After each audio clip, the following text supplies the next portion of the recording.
Hello and welcome to Seeing Within, and my name is Dawn, and today I am honoured to have an amazing guest with me, and hopefully she's going to give me some tips because, as most of you know who's been following me, that I'm really struggling with the use of my cane. So today I would love to welcome Bérénice, the co-founder for Visible Voices. Could you please tell us a little bit about your journey and your eye condition? Absolutely. Well, first of all, thank you so much for having me today. I'm thrilled to be here and have a chat with you. I love the name of your podcast, Seeing, because you can still see even if you're blind or low vision. It's just seeing the world in a different way. So yeah, my name is Bérénice. I'm half Swiss, half Italian. I'm 39 years old, and when I was 19, I was diagnosed with retinitis pigmentosa, so RP, which is a degenerative eye condition that causes gradual sight loss. So for the past 20 years, I've sort of been going through this journey of gradually losing my eyesight, first in sort of low places with low light and nighttime, basically, because it's very light dependent, the condition.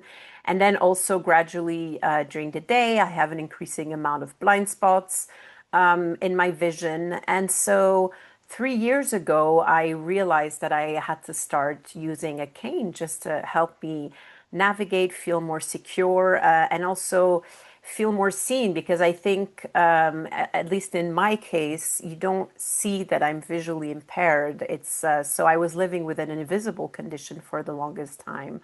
And so I had to go through this very difficult transition of having to make my disability visible by starting to use a cane.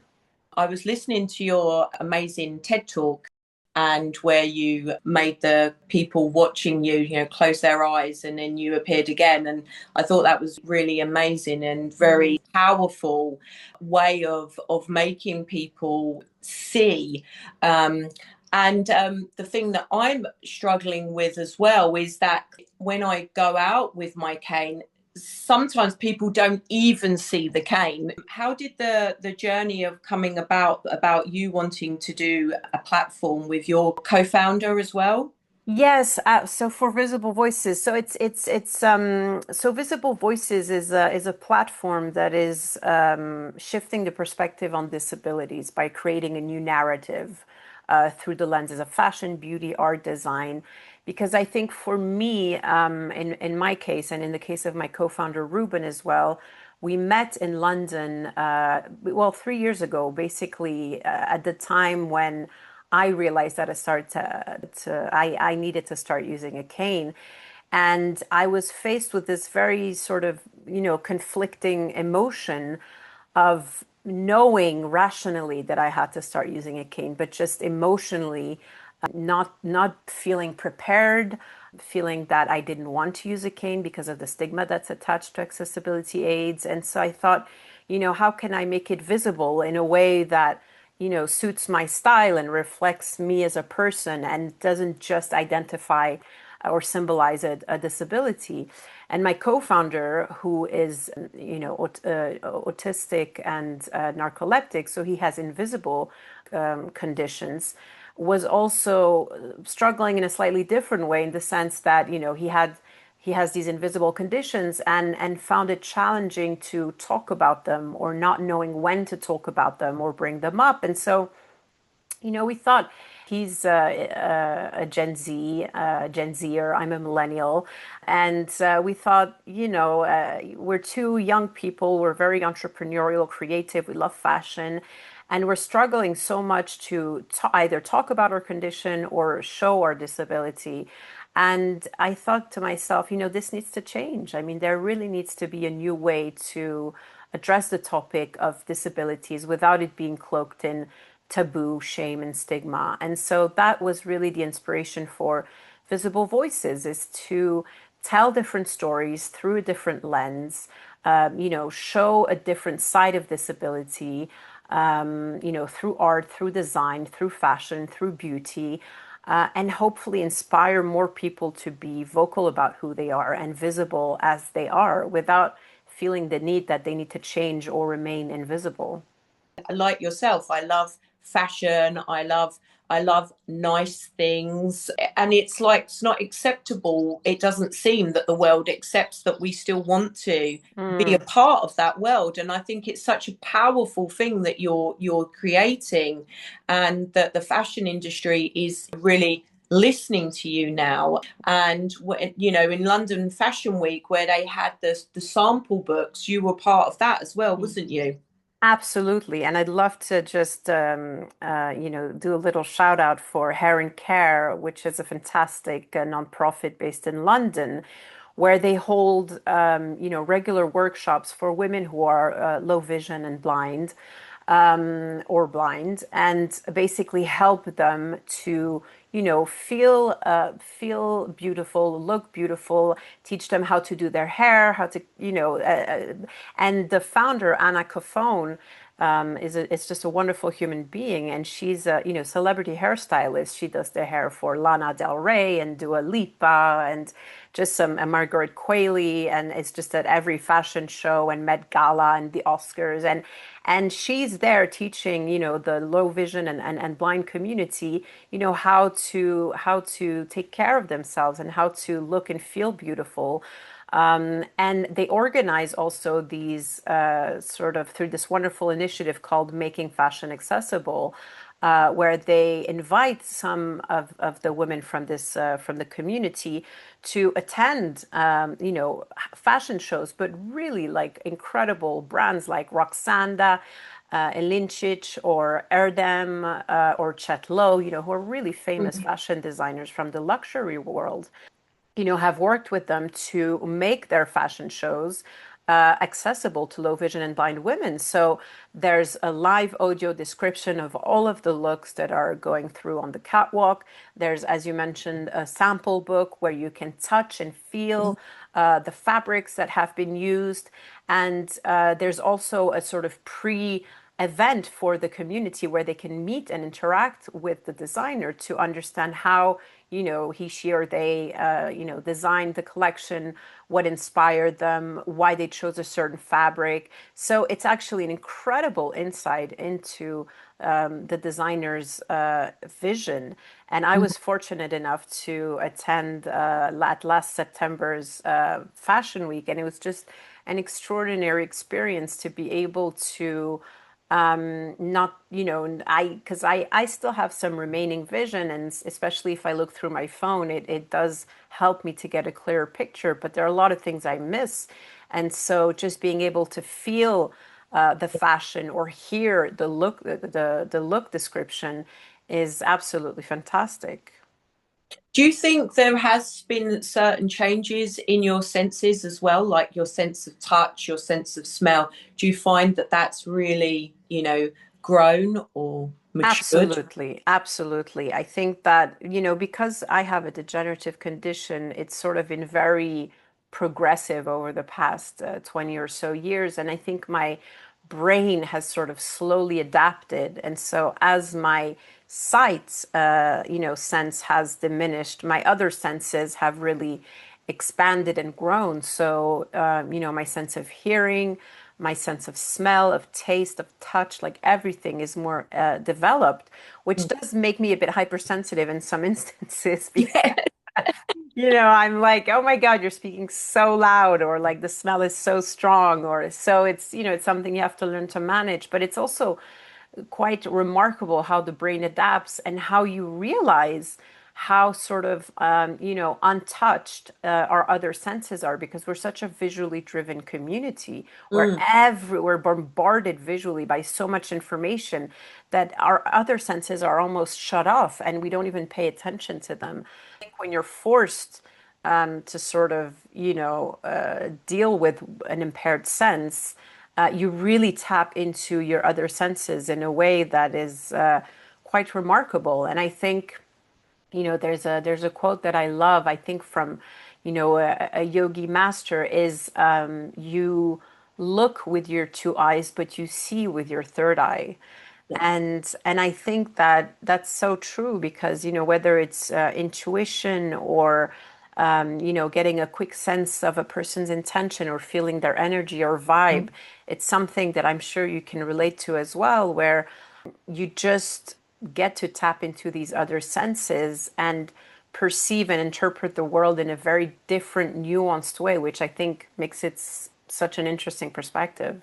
And you've spoke before about when you started to lose your vision, about turning to other things such as meditation and mantra and things like that to help to calm the mind and calm, you down. Would you mind sort of sharing a little bit about that? Sure. I think that, when you have a disability, regardless of the type of disability or Mhm. condition, I think that oftentimes there's a lot of anxiety that builds up around it. I mean, I know that I've been struggling with anxiety for decades now, and it's still something I'm learning to, manage as best as I can because I think you're faced with daily challenges that can be very hard to manage and process and digest. And I think, again, in my case, because it's a degenerative disease, I never sort of really hit, or I might one day, but right now I haven't hit that sort of final threshold where I'm like, okay, I've done the work, I've accepted where I am, and now I can move forward because my vision just keeps decreasing. And so every time I sort of get to a stage where, initially it was about feeling comfortable just talking about my disability. And so I did a lot of work around that. And, whether it was working with a therapist or doing cognitive behavioral therapy or working with a life coach on sort of visualization exercises or, as you said, turning to yoga and meditation to kind of practice mindfulness.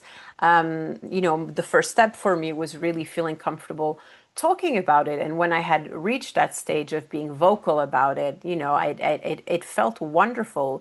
But then I had to sort of shift into second gear and say, well, actually, now I have to feel comfortable being visible about it and showing it because I have to start using a cane. And so it was a whole other sort of process and journey to go through emotionally and mentally. And so it's, I think there's a lot of, anxiety that comes with that, with having to deal with these, evolving, challenges, not knowing really how the disease is going to progress, because today there's still no cure for retinitis pigmentosa or treatment. So, I think practicing and developing these different tools has tremendously helped me. I think there's not, a silver bullet solution. I don't think you can really state, well, if you do yoga every day, or if you see a shrink twice a week, or if you do this or that, like that's going to solve it. I think it's really about trying different approaches and seeing what works for you, and maybe taking a little bit of each, practice or discipline, and creating your own toolbox. But yeah, it's something I'm still working on today about, how to manage the anxiety, how to manage the sight loss, it's also, there's a lot of grief that comes with it because it's, grieving parts of my life and parts of myself that are no longer here, or for example, there's certain things I can no longer do. So it's really a journey, and I will say that I have the most wonderful support system, with my family, and friends, and then therapists and coaches. So I think surrounding yourself, with people who love you and care for you and support you and believe in you and sort of uplift you is just one of the most important things I think that you can do in these situations. I don't think you can ever really become, completely okay with that, in the sense that it is sort of, it becomes this existential question of like, okay, well, who am I without my sight? Or, how will this evolve? And to what point will I become, visually impaired? And it's also an identity issue, right? Where you're like, okay, well, when do I stop referring to myself as visually impaired and start referring to myself as blind? I think that's also a big transition that some people have to make. And I think that's also why these, podcasts that you're doing are so important. And because it's also to show that disabilities aren't binary, right? Because I think the world sees disabilities in such a binary way where you're either fully sighted or completely blind in the dark. And there's such a wide spectrum in between of people who are low vision, vision impaired, who underwent, a surgery, or, and I think, just you and I have different conditions, even though we may have similar symptoms, but the progression is different. I mean, in my case, for retinitis pigmentosa, I think there are more than 250 mutations just for that disease. So I think it's important to also educate people around us and say, well, I'm not blind, I'm visually impaired, and there are some things that I can see, there are some things that I can no longer see. It's very hard to describe to people, what I see and how I see it. I always kind of say, it's as if you're looking at, a TV screen that's very low resolution. That's a bit, it's a bit blurry. The quality of the image is really low. And in that image, you kind of add blind spots. And so I think, it takes our brains, I think, a lot of energy to kind of constantly piece the world together around us. It's about, looking at reality and having to sort of process it in a way where you're like, okay, am I seeing this correctly? Or what is this image I'm looking at? Or am I recognizing this person? Or, okay, I can't read this, so let me try and zoom in or change the contrast. It's constant adaptation. And so I think it takes a level of energy and focus that can quite frankly be exhausting. I mean, I also suffer from chronic fatigue, so I sleep quite a lot. And so I think that, demystifying also the binary element and telling people.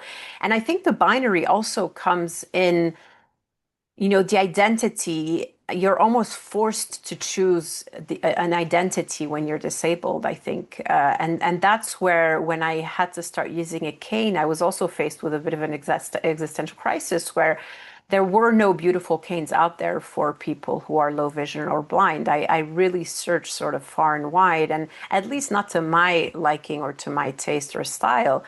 And so I thought to myself, okay, so I basically have to choose between either being disabled or being fashionable. Like, I can't be both.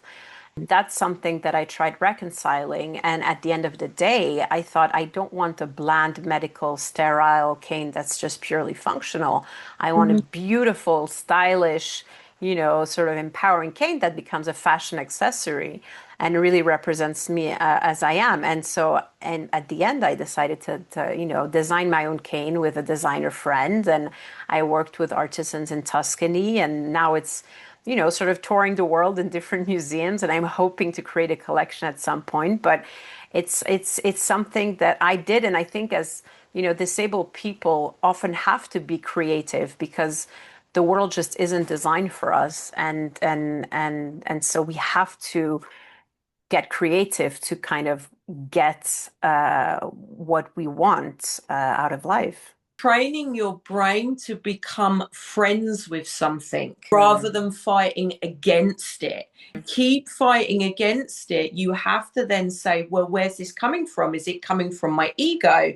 Do I not want to be seen with a cane because of my own ego? And then if I don't empower the cane, then I'm making myself more isolated, that I can't get out. As you said, it's exhausting having these conversations with yourself and really researching, why am I resisting that? And I think that's so beautiful. As you said, rather than resisting, you've changed the view that you see the cane as this fashion accessory. It's dressing up your outfit. It's enhancing your look rather than pushing against it. And I think that's really beautiful and empowering. Well, thank you. And I think that's the part, where you do have to get creative. I mean, I speak with so many people with, different kinds of disabilities who will say, well, I've sort of I'm hacking this object, or I'm adding sparkles to this, or I'm adding glitter or sticker, whatever. So it's really about taking an object that is just so, stigmatized as a symbol of, an accessibility aid, and sort of making it your own. And as you say, like, it's developing a relationship with it. And it's like, what is that relationship? I mean, I still feel self-conscious sometimes when I'm with my cane, but I think it's something that I'm still overcoming, because there's such a stigma in society around disability and around accessibility aids. And hopefully by showing the world, well, actually, you can find the beauty in disability, and you can transform a functional object into a beautiful fashion accessory. And hopefully that will start shifting the conversation, where people don't just turn away from disability because they don't want to look at it, they don't want to talk about it, they don't want to address it, but there's actually a sense of curiosity where they're like, oh, actually, wow, your cane is so beautiful, like, where did you get it? Or and it starts this conversation. So I think it's also a very empowering object, where it can help to gradually shift the perspective and just showcase this new side of disability that people just aren't used to, because we've just been so brainwashed with ableist rhetoric and comments, so for decades now, that people have a hard time sort of owning their identity as a disabled person. But I do think that there is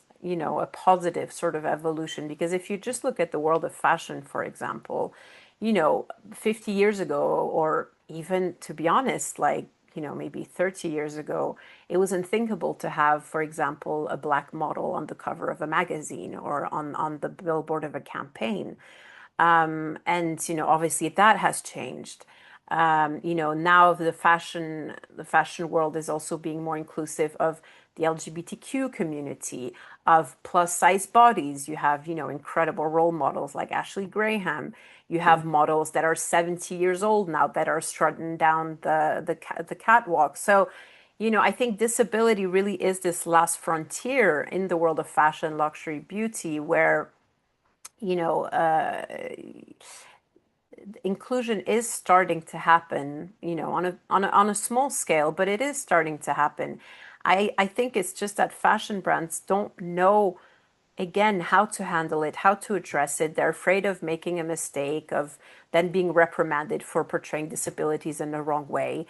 And I think that's what we're trying to do with Visible Voices, is just creating, like, just shaping a new narrative. So there's a new way to talk about it, and you don't have to tiptoe around these linguistic landmines of, oh my God, I'm afraid to say the wrong thing.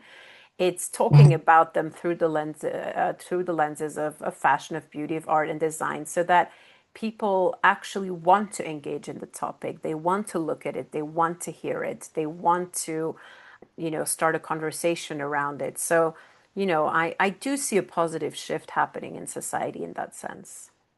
And also, by you speaking out, and as you said, by people speaking out that are going through these things, it's also a way of actually sharing your story and your struggles about what you're going through. And then, as you said, starts a conversation with somebody, and then they may say, well, actually, I'm going through whatever, whatever. Absolutely. And I think that's the power in sharing is immense, because I always tell people there's a big difference between complaining and sharing. I mean, I think if you're just dumping on someone and complaining all the time, that's just a very toxic energy, and it's very unfair to the other person who's on the receiving end.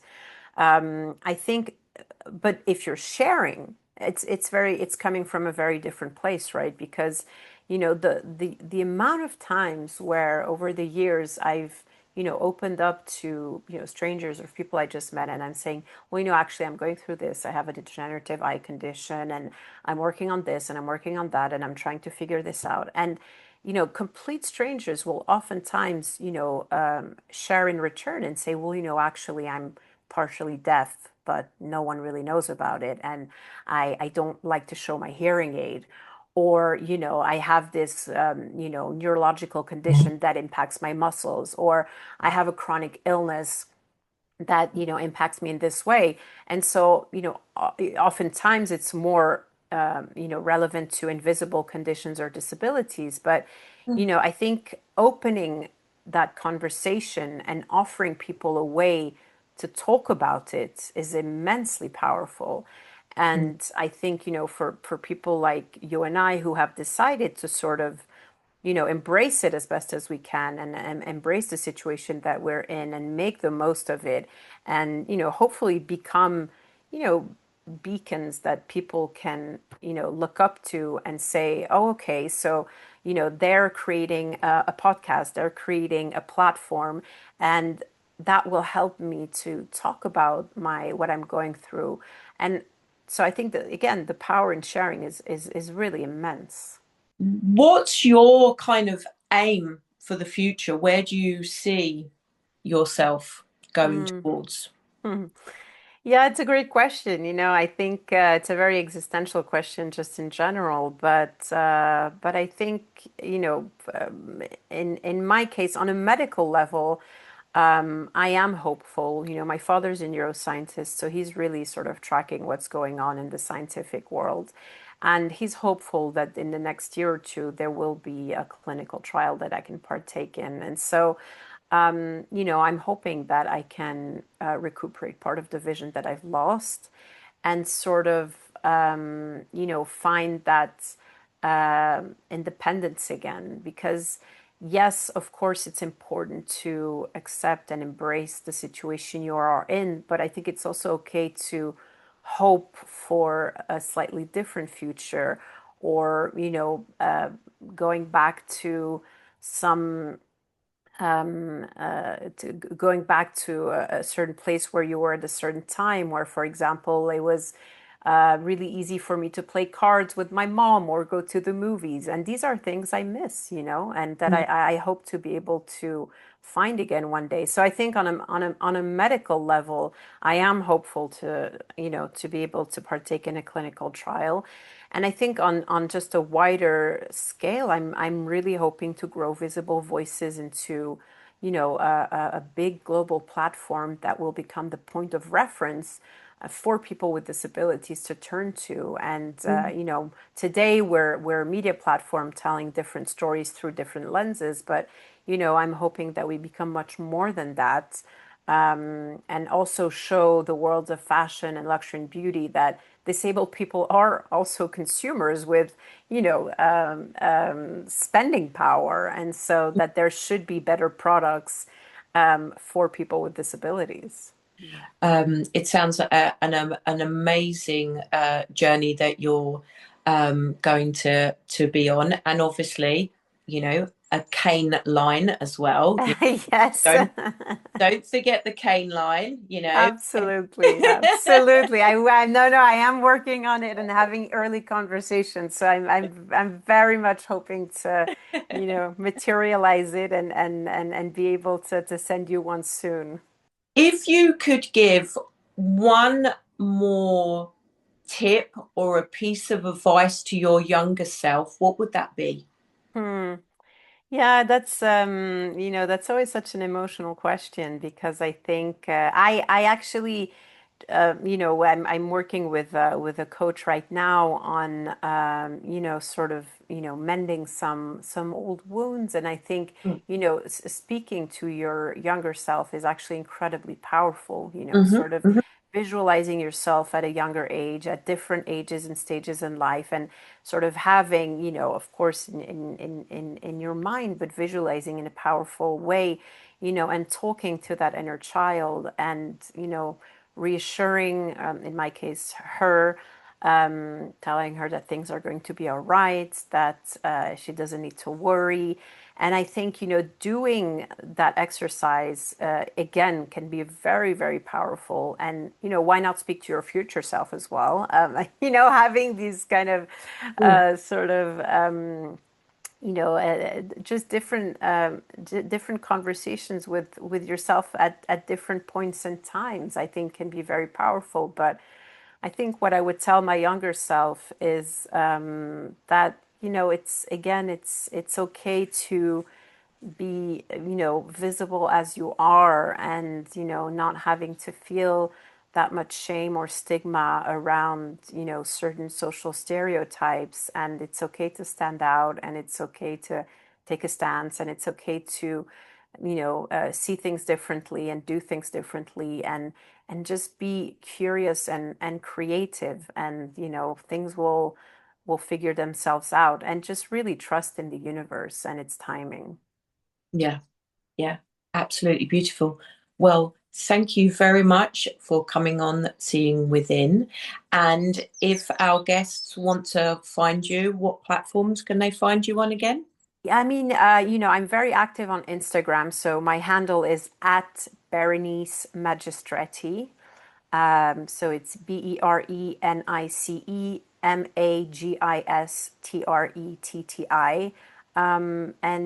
very happy in the same way we found each other on Instagram, to start a conversation and see where it goes. And of course, I would encourage also people to check out Visible Voices, which is on my the handle is on my personal profile, so you can find it there.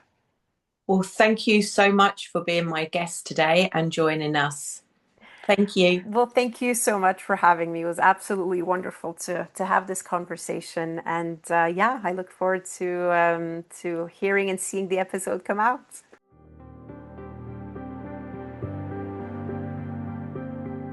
Please subscribe to this podcast, Seeing Within, and share with your friends and family members. This podcast is sponsored by Sarah Place Accountancy in Bury St Edmunds and produced by Anne Gould.